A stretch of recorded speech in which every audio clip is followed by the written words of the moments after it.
To factor trinomials, that's what this is a trinomial. We look for greatest common factor first, and there's no greatest common factor because there's a 1 in front of the x and there's no x with the 20.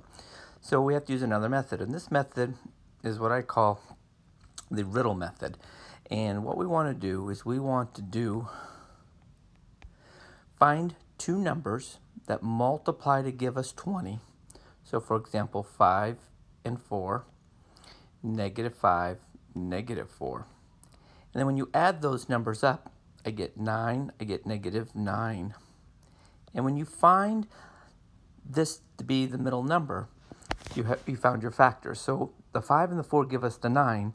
So my answer is x plus 5 and x plus 4. So we're looking for two numbers that multiply to give us 20. That's the first column. And when you add them up, we're looking for them to add to that middle term. So let's do the same thing over here. So if I want two numbers that multiply to give me 12, so numbers like 6 and 2, 4 and 3. And 6 and 2 gives me 8, 4 and 3 give me 7. Now I'm looking for a -8. So these are all positive. So if I go a -6 and a -2, when I add them up, I get a -8. Once I get that middle term, these two are our answers. So x minus 6 and x minus 2. And so that's factoring a trinomial. So we're going to do this again. So I'm looking at this -15. So now I want two numbers to give me -15. Well, -3 and 5 give me -15.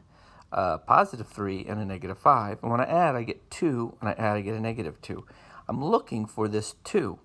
Well, this happens to be the correct factors. So now I have x minus 3 and x plus 5. So we're just looking at what numbers multiply to give us this last number, but at the same time add up to the middle number. Once again, let's do the same method here. So if I look at -18, I'm looking for -18. What two numbers? So a -9 and 2, a +9 and a -2. When I add, I get -7. Here I get 7.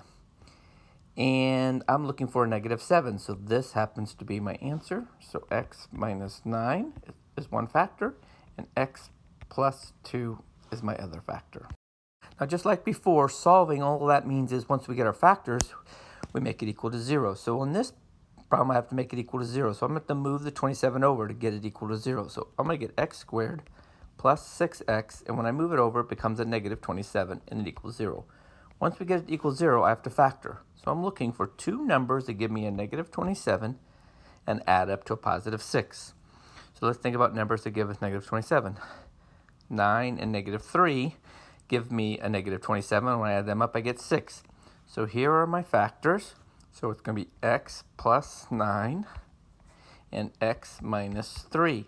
Now, in solving, we make each factor, I'm going to do this one in blue, equal to 0 and solve. So x plus 9 equals 0.